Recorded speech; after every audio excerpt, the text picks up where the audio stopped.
जी बिस्मिल्लाहिर्रहमानिर्रहीम। मैं महबूब दश्ती एक बार फिर से आपकी खिदमत में हाजिर हूँ। आज जो है शबीर अहमद मार मेरे साथ मौजूद हैं। मजीद इससे बात करते हैं कि ये इसका क्या कहना है। जी सर बताइएगा, आज क्या कहेंगे आप। मैं सही एक जखे सा मैं पहले तो अपने अफसर वास्ते शहर अखे सा कि मैं जाट आदमी हाँ, मैं लिखा डीपी इरफान समूह के लिए जी हाँ, मैं डीपीओ साहब वास्ते अखे सा मानू सब ना मोहब्बती मिठा सभई ना अंब ते मानू मंझ अचे बू बहार जी।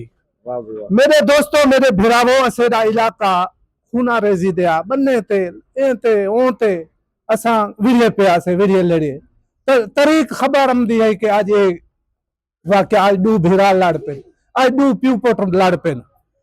जै टाइम असेरा अफसर दी आमदई असा डिठे के अफीसर आ गए असेरी दिल विच असा हल्फा न खेसूं कि असेरी विच इतना कुछ भी आ गए कि असारे वास्ते गरीब वास्ते अमन दी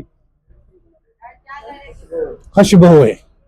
होंदे बाद अल्लाह खैर करे असा मजदूरी मेहनत ते वेंदे असे असा पिछी ते असेरा ख्याल होंदा हा कि असेरे यार कोई भी इवे भी कोई घर दा आदमी बह ते गिलहंदा हा तो असा आखंदे असे यार देखूं भाज वन्यू असेरे घर च मता कोई शरफे थी गए।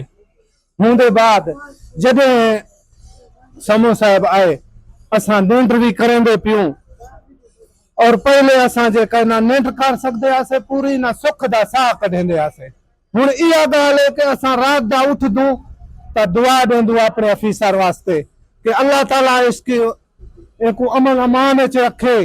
असा दुआ दी अपील करे सू कि असेरे अफीसर वास्ते जित जे पूरे इलाके जहाँ इलाके को आए ना पूरे इलाके वास्ते दुआ करे सू के असेरा अफीसर। ये थे शबीर अहमद मार साहब, जो इनका कहना है कि जब से डीपीओ इरफान अली समो साहब यहाँ पे तैनात हुए हैं तो हमें ऐसे लगता था कि इंशाल्लाह हमारे इलाके में अमन होगी। तो आज अल्हम्दुलिल्लाह हमारे इलाके में जो है अमन हो चुका है और हम रात को सुकून से सोते हैं, ना यहाँ पे कोई ऐसा वारदात होता है। तो हम दुआगू हैं कि डीपीओ इरफान अली समो साहब को अल्लाह ताला मजीद तरक्की अता फरमाए। जी।